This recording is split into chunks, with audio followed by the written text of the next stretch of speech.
Quality और consistent performance के लिए सिर्फ सिल्वर पंप्स एंड मोटर्स, नाम याद रखना। माननीय प्रधानमंत्री नरेंद्रभाई मोदीનો જન્મદિવસ માત્ર ભારતમાં જ નહીં, આજે ભારતના સીમાડાઓ બહાર પણ ઉજવવાનો થનગડાટ ચાલી રહ્યો છે।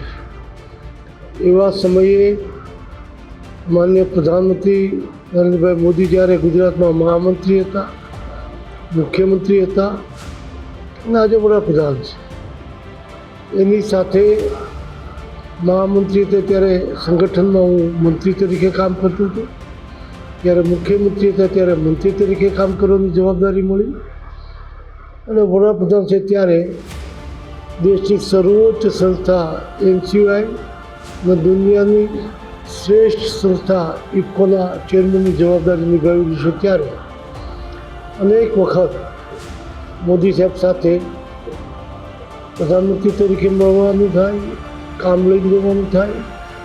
સરકારમાં એમની હતો ત્યારે તો સ્વાભાવિક કે એમની સાથે કામ કરવાનું ઘનિષ્ઠ કામ મળ્યું, સંગઠનમાં પણ કામ કર્યું। એના કેટલાય એવા પ્રસંગો છે। સહકારી ક્ષેત્ર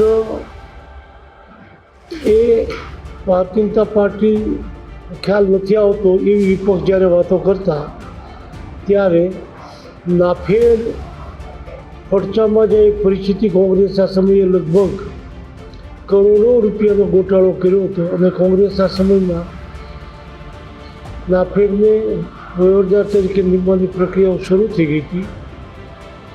એ દરમિયાન માનનીય મોદી સાહેબે પ્રધાનમંત્રીની જવાબદારી સંભાળી અને હું નાફેડમાં ઉપપ્રમુખ તરીકે જ્યારે હતો ત્યારે આ પ્રશ્ન લઈને એમની પાસે ગયો। સ્વાભાવિક પહેલાં પૂછ્યું કે આ કોંગ્રેસનું કૌભાંડ બચાવવા માટે શેના માટે આવ્યું?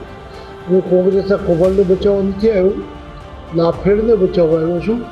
દેશની સર્વોચ્ચ સંસ્થા ખેડૂતો માટે, ખેડૂતોની જણસ ખરીદવા માટે એકમાત્ર સંસ્થા છે।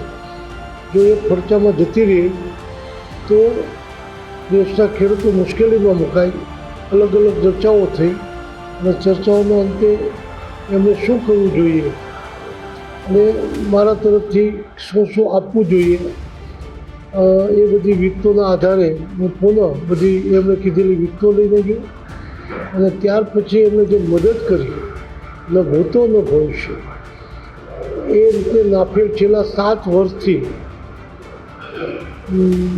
કોઈ જાતનો નફો કરવાના બદલે દર વર્ષે 100 કરોડની ખોટ કરતી હતી અને વહીવટમાં જાય, ખર્ચામાં જાય સ્થિતિ હતી અને મોદી સાહેબે જે મદદ કરી એના કારણે આજે નાફેડ પગભર થઈને ખૂબ મોટો નફો કરતી થઈ ગઈ છે, 15થી 20% ડિવિડન્ડ દેતી થઈ ગઈ છે।